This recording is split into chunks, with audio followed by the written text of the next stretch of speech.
দুই নম্বর হক হচ্ছে শাসকের আসাম ও তাআহ, শুনবেন এবং মানবেন। প্রথমটি ছিল বায়াত।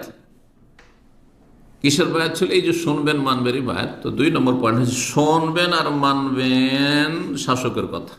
কখন? মনোপুত হইলে, আমার ফেভারে হইলে না, সব অবস্থা ফিল মানসাতি অল মাকরাহ হাদিস রয়েছে।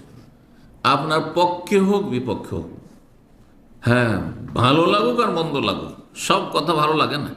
কোনো শাসকের সবই ভালো লাগে না, শুধু আপনাকে না, কাউকে ভালো লাগে না, মেলা কিছু ভালো লাগে না।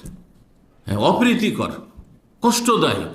জি, আমার জন্য হইতে পারে, আমার জাতির জন্য হইতে পারে, আমার ইসলামের জন্য, আমার দিনের জন্য হইতে পারে, আমার ভাই বোনদের জন্য হইতে পারে, ঠিক কিনা? ফিলমান সেতুল মাকরা। আর সহজ হইলেও মানতে হবে, কঠিন হইলেও মানতে হবে, শুনতে হবে।